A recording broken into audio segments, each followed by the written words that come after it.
évidemment. Et la culture chez nous est représentée par Constance de Bonaventure. Bonjour David. Bonjour Constance. Bonjour à tous.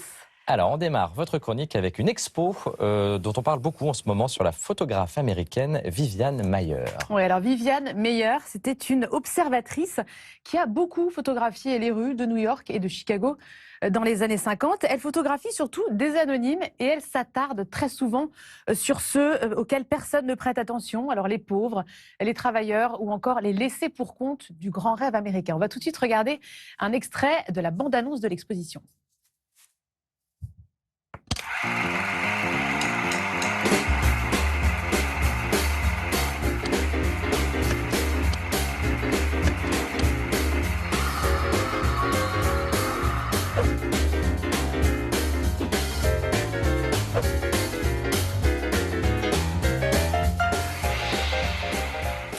Alors, ce que je trouve très touchant, moi, dans le portrait de Viviane Maier, dans son parcours, c'est que c'était une femme très discrète qui, d'ailleurs, a connu un succès posthume. Et on ressent vraiment, je trouve, dans son travail, qu'elle n'a jamais travaillé pour la reconnaissance. Au contraire, c'était une gouvernante, une femme seule, en retrait, et qui était passionnée par la photographie, une anonyme dont les photos ont été découvertes complètement par hasard lors d'une vente aux enchères en 2007.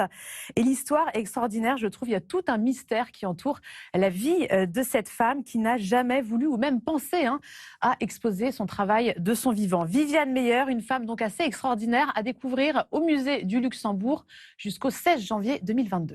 C'est vrai que dans la vie, Véronique, c'est souvent une histoire de, on l'a dit, de changement de regard, de regard. Oui. Ça vous parle? Oui, ça me parle beaucoup parce que justement, changement de regard sur des personnes qu'on ne voit jamais, donc les invisibles.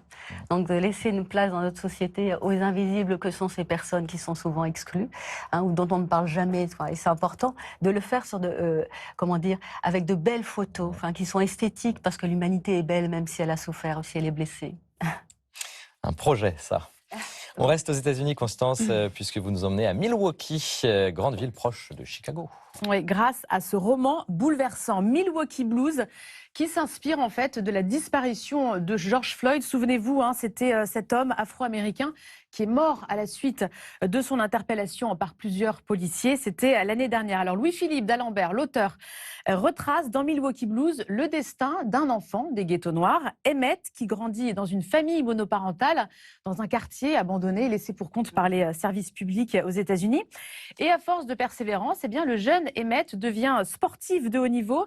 Il n'est pas loin du but, mais un accident finira par le mettre hors jeu. Retour à la case départ, donc malheureusement pour Emmett, qui accumule les petits boulots et collectionne les histoires sentimentales fragiles.